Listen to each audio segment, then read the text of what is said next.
సభకు నమస్కారం. పూర్వ విద్యార్థులు ఒక బాధ్యతగా విశ్వవిద్యాలయం మీద ఉండే ప్రేమతో అక్కడ నేర్చుకున్న విజ్ఞానానికి బాధ్యత వహించేటటువంటి ఉద్దేశంతో ఈ సమావేశం నిర్వహిస్తున్నందుకు పూర్వ విద్యార్థులందరినీ హృదయపూర్వకంగా అభినందిస్తున్నాను.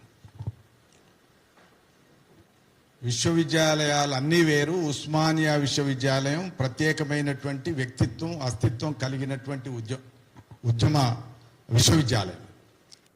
అది విజ్ఞానం నేర్పటమే కాదు, ఉద్యమాలు నేర్పటం కూడా తెలిసినటువంటి విశ్వవిద్యాలయం ఏదన్నా ఉంటే ఉస్మానియా విశ్వవిద్యాలయం మాత్రమే అని స్పష్టంగా మనం అర్థం చేసుకోవచ్చు. అయితే ఈ ఉద్యమాలు అనేటువంటివి సామాజిక చైతన్యానికి గుర్తులు. ఉస్మానియా విశ్వవిద్యాలయం కూడా తెలంగాణ సామాజిక చైతన్యానికి ఒక ప్రతీక. ఎక్కడ ఏ కదలిక రావాల్సినటువంటి ఒక కాల సందర్భం ఉందో కాల సందర్భానికి అనుగుణంగా ఇది ప్రవర్తించినటువంటి చరిత్ర ఇందాక వేణు వివరంగా చెప్పాడు. అలాంటి చోట విద్యార్థి సంఘాలు నిషేధించేటటువంటి ముఖ్యమంత్రి వచ్చాడు. హోలీ పండుగ ఆడుకుంటే హోలీ పండుగ కూడా ఆడుకోవద్దు అని చెప్పి హోలీ పండుగను నిషేధించేటటువంటి ముఖ్యమంత్రి వచ్చాడు.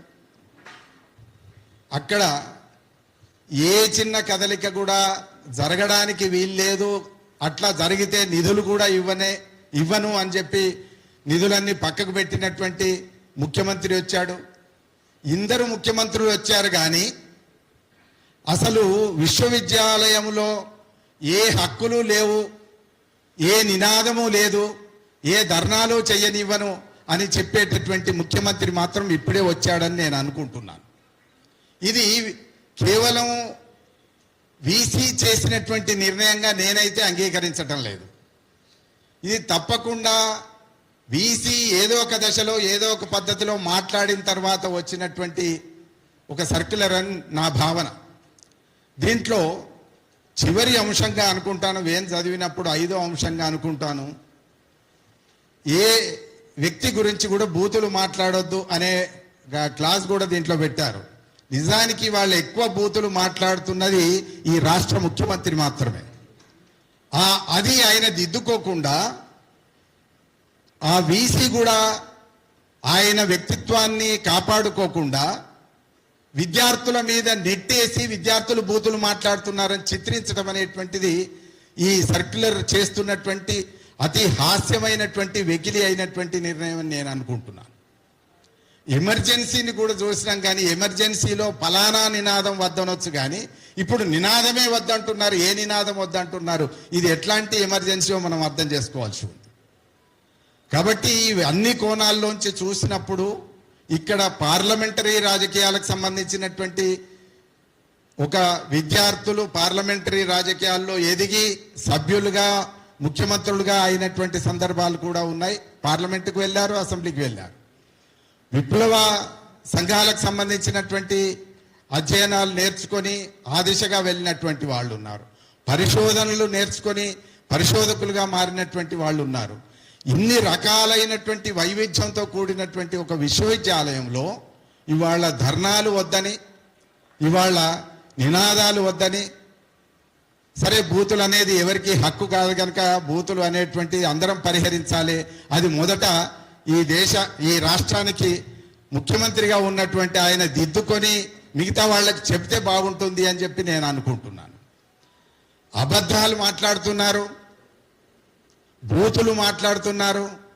ఇంకా ఎక్కువ మాట్లాడితే ఏమైనా సందర్భంలో విషయం చర్చలోకి పెడితే మీ మీద కేసులు పెడతా అని కూడా బెదిరించారు.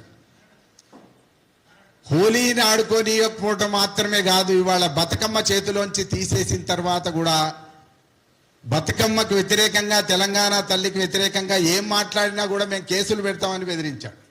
అంటే ఇవాళ రేపు పొద్దున కేసులు పెడతారు. కేసులు పెట్టడంతో పరిష్కారం కాదు.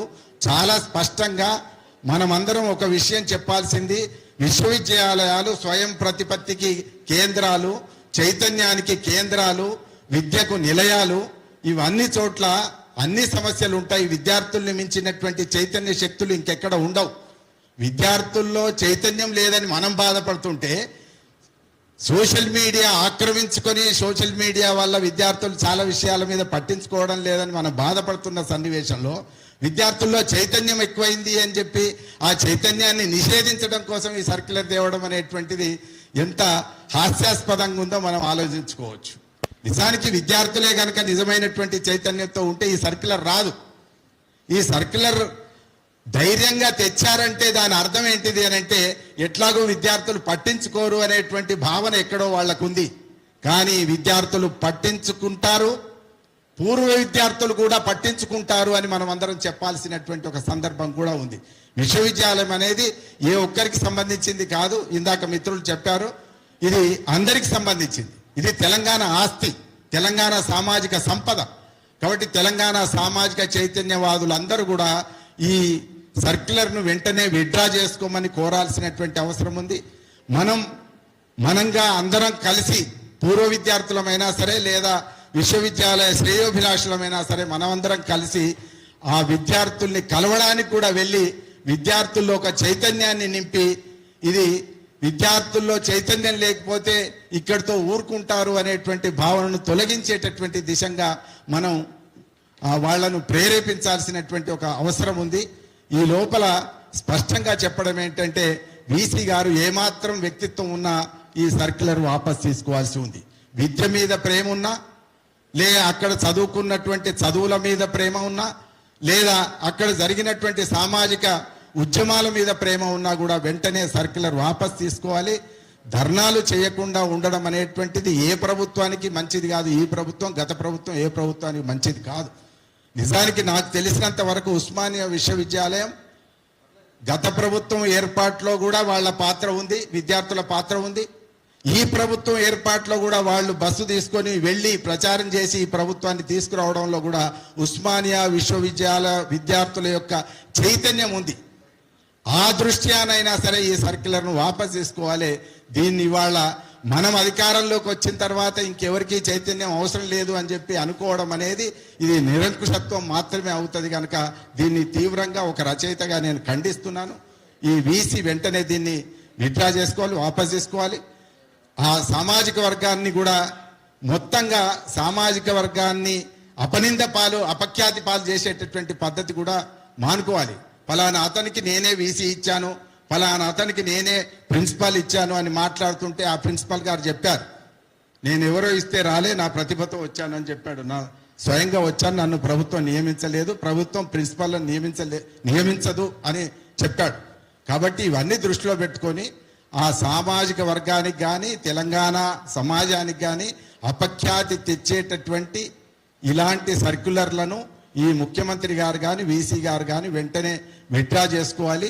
పోలీసుల్ని అక్కడి నుంచి వీలైనంత తొందరగా ఉపసంహరించాల్సినటువంటి అవసరం ఉన్నది. విద్యాలయాల్లో పోలీసుల జోక్యాన్ని మనమందరం తీవ్రంగా ఖండించాల్సినటువంటి అవసరం ఉన్నది. ఇవాళ జవాబు చేయవలసింది వీసీ తప్ప పోలీస్ ఆఫీసర్ కాదు. కాబట్టి విద్యార్థులకు సమాధానంగా ఉండాలి.